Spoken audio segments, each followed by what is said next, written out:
Jusqu'ici, nous avons analysé des histoires sous forme de trajectoires ou de parcours de soins. Néanmoins, ce parcours ou cette trajectoire de soins n'est qu'une toute petite partie de la vie d'une personne qu'on pourrait appeler son chemin de vie. Par ailleurs, si nous dépassons le focus d'une personne mais que nous analysons les choses à l'échelle d'une population, nous nous trouvons face à un ensemble de personnes qui ont chacune leur chemin de vie et à l'intérieur de ces chemins de vie, différents parcours de soins. Ça veut donc dire que ça n'a pas de sens de se limiter uniquement au parcours de soins pour une femme enceinte, pour un enfant mal nourri ou pour un adulte avec une ou des maladies chroniques. Il faut pouvoir prendre en compte l'ensemble de ces parcours de soins à l'intérieur de l'ensemble de chemins de vie de différentes personnes qui font partie de la population. Tout ça, c'est une question d'équité. Il s'agit de pouvoir partager les ressources entre la prise en charge pour un ensemble de problèmes de santé qui touchent une population.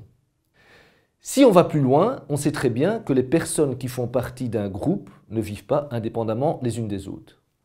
Elles interagissent et de par leurs interactions influencent les parcours de vie, mais aussi les parcours et trajectoires de soins d'autres personnes, notamment au travers d'actions de solidarité ou à l'inverse, au travers de formes de rejet de certaines personnes parce qu'elles sont malades.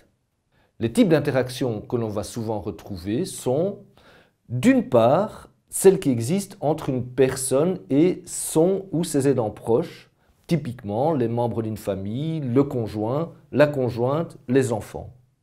Mais d'autre part, c'est aussi les relations qui existent entre les personnes qui vivent dans le même quartier, dans le même village, dans la même rue. Dans ce cas-là, on parlera de communauté. On pourra supposer qu'il existe un lien très étroit entre la santé d'une communauté dans son ensemble et la santé de chacun des individus. La manière dont les personnes interagissent les unes avec les autres sera aussi dépendante du contexte dans lequel ils se trouvent. Quand on parle de contexte, on entendra l'habitat, tout ce qui est trait à l'urbanisme, l'existence de services de proximité comme une épicerie, un garage, etc. Mais dans le contexte, on peut aussi inclure le climat, la disponibilité en eau, en terrain à cultiver, en opportunités de travail. Tout ça peuvent être autant d'éléments qui vont compter dans la dynamique de la communauté.